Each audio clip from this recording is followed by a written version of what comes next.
Hello there, welcome to saberduelgaming, where we always take the high ground. Since 1992, and indeed the majority of my gaming life, Mortal Kombat has been a fixture in console gaming. Spanning from the days of 16-bit gaming all the way up to the current generation consoles, and even beyond gaming into the movies, Mortal Kombat has become a cultural icon.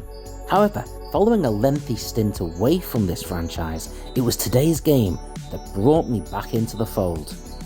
So today, we're going to do a retro review of Mortal Kombat XL on the PlayStation 4.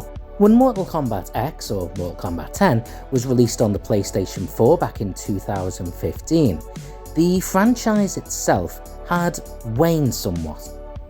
Whilst a number of the more recent versions of games had been quite good, none of them had really reached the successes that Mortal Kombat 2 back on the 16-bit consoles had reached. A number of games had been received better than others, but they were inconsistent. What made the challenge for this game even more difficult was that Mortal Kombat 9 had relied heavily on nostalgia and had, in the end, killed off a large number of the old characters. So they were left with introducing a new generation, something which is notoriously difficult in one-on-one fighting games. Mortal Kombat X, however, managed to do this exceptionally well. It still managed to keep a fair number of familiar characters, but it also introduced new characters that had direct links to original characters, such as Johnny Cage and Sonya Blade's daughter, Cassie Cage.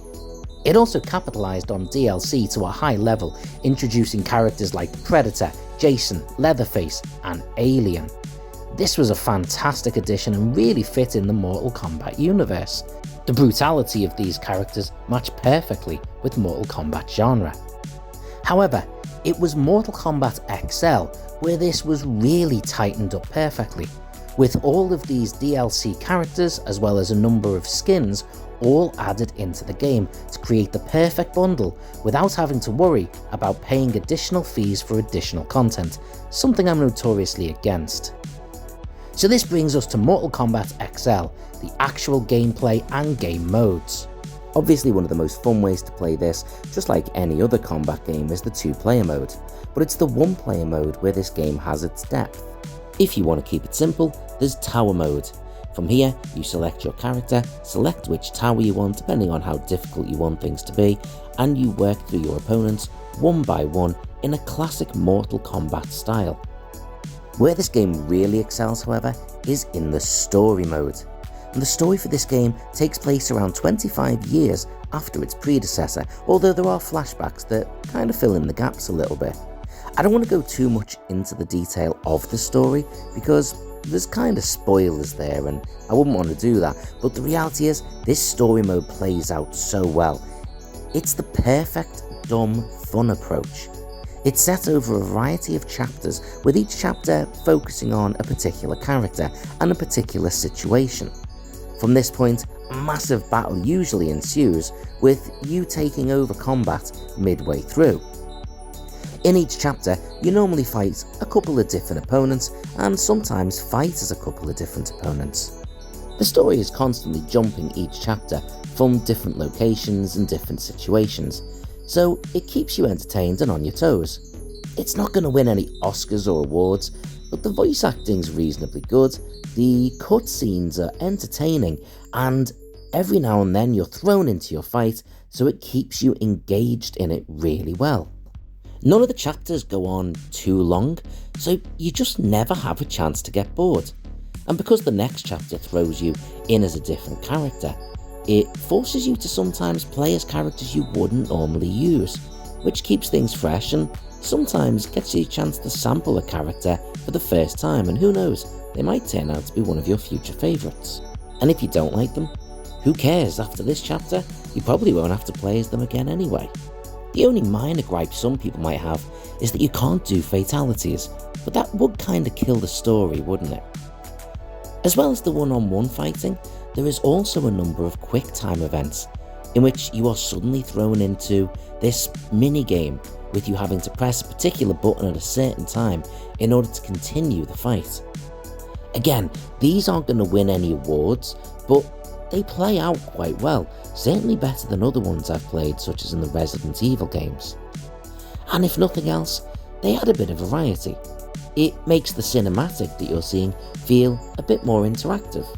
So overall, the story mode is kept immersive and engaging, and quite frankly, a hell of a lot of fun. But none of this would matter if the combat itself sucked. But it doesn't. It's really good actually. In fact, I would argue that this is the best combat that we've seen since Mortal Kombat 2. It seemed to me like they focused on keeping it simple. Some of the previous entries got a little bit over the top with the various different types of finishes. They occasionally veered into 3D, which just didn't play out as well. This game kept it simple.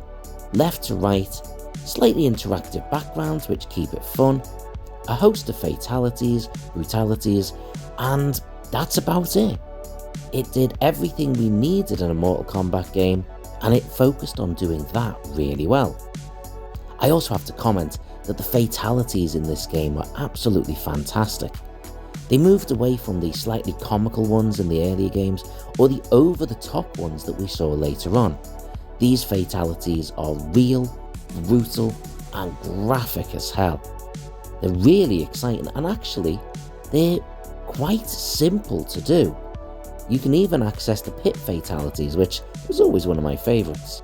Additional modes do include the Crypt, where you can unlock a load of additional content by accessing coins. It's simple, but fun. So, how was this game received on its release back in 2015? If scores of between 85 to the low 90% didn't speak volumes enough, the fact that this game won no less than 4 different Fighting Game of the Year awards should pretty much make it clear. This game was a success, but it's also been identified in a whole host of different lists as the #1 Mortal Kombat game of all time. That is high praise. Initially, I felt quite silly asking how this game stands up to modern scrutiny, because it took me a while to realise that this game is over 8 years old. The next Mortal Kombat game has already been and gone, and there's another one on the horizon, and yet I still play this one pretty much exclusively. It's a fantastic game, and while some of the cutscenes in the story mode have maybe slightly aged visually, on the whole, there's nothing to gripe about. This game is still as good now as it was in 2015, and quite frankly, I would still put it as the best Mortal Kombat game out there. The next Mortal Kombat game, Mortal Kombat 11, was a very good game, but such a heavy focus on DLC that you had to pay for dragged it down a bit for me. I might have been slightly more critical if I was talking about Mortal Kombat X, but with Mortal Kombat XL being that perfect package with all the additional content already thrown in, there is nothing to complain about within this game.